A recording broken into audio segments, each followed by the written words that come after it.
Assalamualaikum warahmatullahi wabarakatuh. Perkenalkan, nama saya Ayu Lestari dengan NIM C0D023053. Saya dari kelas F Perpajakan. Baiklah, di sini saya akan mempresentasikan PowerPoint yang berjudul Mengisi dan Melaporkan Surat Pemberitahuan Tahunan atau SPT. Untuk latar belakang, pajak adalah salah satu kewajiban yang harus dipenuhi oleh setiap wajib pajak atau WP sebagai kontribusi terhadap pembangunan negara. Sebagai bagian dari sistem self-assessment yang dianut di Indonesia, wajib pajak bertanggung jawab penuh untuk menghitung, membayar, dan melaporkan pajaknya. Salah satu instrumen penting dalam proses pelaporan pajak adalah Surat Pemberitahuan Tahunan atau SPT. Pengertian, SPT adalah laporan resmi yang disampaikan oleh wajib pajak kepada DJP untuk melaporkan penghasilan, pajak terutang, pajak yang telah dibayarkan, serta informasi perpajakan lain sesuai dengan ketentuan perundang-undangan.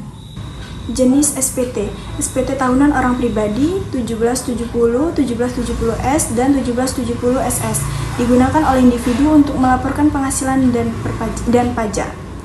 SPT tahunan PPh Badan atau 1771 digunakan untuk badan usaha untuk melaporkan penghasilan dan kewajiban perpajakan.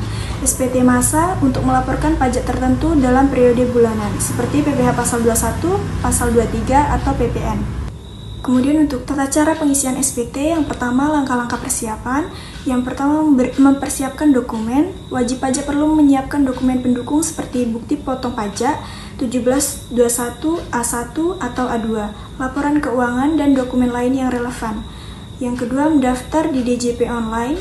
Wajib pajak harus memiliki akun di DJP online atau https://djponline.pajak.go.id untuk melaporkan SPT secara elektronik melalui e-filing. Selanjutnya, proses pengisian SPT elektronik. Login ke DJP online, masuk menggunakan NPWP dan password, pilih menu e-filing, pilih jenis SPT yang sesuai, misalnya SPT 1770S untuk pegawai atau SPT 1771 untuk badan usaha.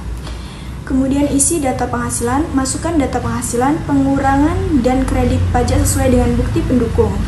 Kemudian hitung pajak terutang, sistem akan otomatis menghitung pajak terutang berdasarkan data yang dimasukkan. Selanjutnya, unggah lampiran, jika diperlukan unggah dokumen pendukung. Kirim dan dapatkan bukti penerimaan elektronik atau BPE. Setelah selesai, wajib pajak akan mendapatkan BPE sebagai bukti pelaporan. Tenggat waktu pelaporan. SPT tahunan orang pribadi paling lambat 31 Maret tahun berikutnya. SPT tahunan badan paling lambat 30 April tahun berikutnya. Dan untuk SPT massa paling lambat tanggal 20 bulan berikutnya. Kesimpulannya, melaporkan dan mengisi SPT adalah kewajiban setiap wajib pajak yang diatur oleh perundang-undangan. Proses ini memainkan peran penting dalam mendukung sistem perpajakan berbasis self-assessment di Indonesia. Meskipun terdapat berbagai tantangan, dengan sosialisasi, teknologi yang lebih baik, dan pengawasan yang ketat, pelaporan SPT dapat dilakukan dengan lebih efektif.